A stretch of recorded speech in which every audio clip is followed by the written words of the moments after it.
ഒരുപാട് ആളുകൾക്ക് അറിയേണ്ട ഒരു കാര്യമാണ് ബ്രോഡ് ലൈഫ് ജേണി അല്ലെങ്കിൽ ഒരു ട്രേഡിംഗ് ജേണി എന്താണെന്നുള്ളത്. സോ നമുക്ക് ഇന്ന് അതെന്താണെന്ന് ഡിസ്ക്ലോസ് ചെയ്യാം.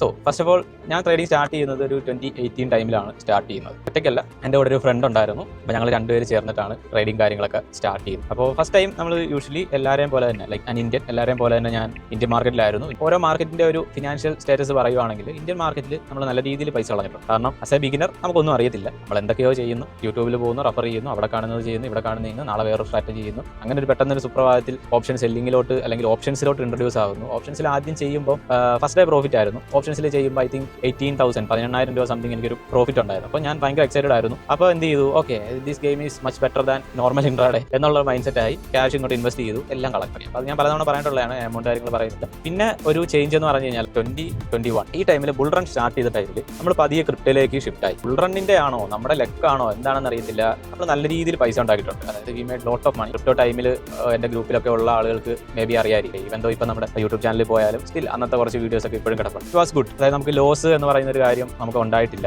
നമ്മൾ അത്യാവശ്യം ഫിനാൻഷ്യൽ ബാക്കപ്സ് ബിൽഡ് ചെയ്തു, ഇൻവെസ്റ്റ്മെന്റ്സ് ബിൽഡ് ചെയ്തു. ക്രിപ്റ്റോ ജേണി എന്ന് പറഞ്ഞു കഴിഞ്ഞാൽ അടിപൊളിയായിരുന്നു. പിന്നെ അത് കഴിഞ്ഞിട്ടാണ് നമ്മൾ പതിയെ ഫോറക്സിലേക്ക് ഷിഫ്റ്റ് ആകുന്നത്. കുറച്ച് വ്യത്യാസങ്ങൾ കാര്യങ്ങളുണ്ട്. പിന്നെ നമുക്കറിയാം റെഗുലേഷൻസ് കാര്യങ്ങളുടെ ഇഷ്യൂസ് ഉണ്ട്. അപ്പം അങ്ങനെ വന്നപ്പോഴത്തേക്ക് ആദ്യം ഭയങ്കര ഡൗട്ട്ഫുൾ ആയിരുന്നു, ഇത് ചെയ്യണോ ഇത് വേണോ എന്നുള്ള ഡൗട്ട്ഫുൾ ആയിരുന്നു. ബട്ട് എൻ്റെ ഒരു ടോട്ടൽ ഫോറക്സിലേക്ക് ഷിഫ്റ്റ് ആകാം എന്നൊരു തീരുമാനം വന്നത് എപ്പോഴാന്ന് വെച്ച് കഴിഞ്ഞാൽ മാർക്കറ്റ് പെർഫെക്റ്റ് ആണ്. അപ്പോൾ പെർഫെക്റ്റ് ആണെന്ന് തിരിച്ചറിയാൻ ഒരു കാരണം കൂടുണ്ട്, അതുകൂടെ ഞാൻ പറയാം. ഇതോടെ ആ ഒരു ബുൾ റണ്ണും കുറച്ച് അത്യാവശ്യം പ്രോഫിറ്റബിൾ ഒക്കെ ആയി നല്ല രീതിയിൽ പൊക്കോണ്ടിരുന്ന ടൈമിൽ വേറെ പ്രത്യേകിച്ച് ജോബോ കാര്യങ്ങളോ ഒന്നുമില്ല. നമ്മളപ്പോൾ ഒരു ചെറിയ ബിസിനസ് ഒക്കെ റൺ ചെയ്തുകൊണ്ടിരിക്കുകയാണ്. അപ്പോൾ നമ്മൾ ട്രേഡിംഗ് റിലേറ്റഡ് ഒരു ബിസിനസ് പിടിച്ചു. അറിയാത്ത പണിയാണ്, ബട്ട് സ്റ്റിൽ നമ്മളെപ്പോഴും റിസ്ക് എടുത്താലേ റിവാർഡ് കിട്ടും എന്നാണല്ലോ. So I took that risk. ആ ഒരു ബിസിനസ് പൊട്ടി.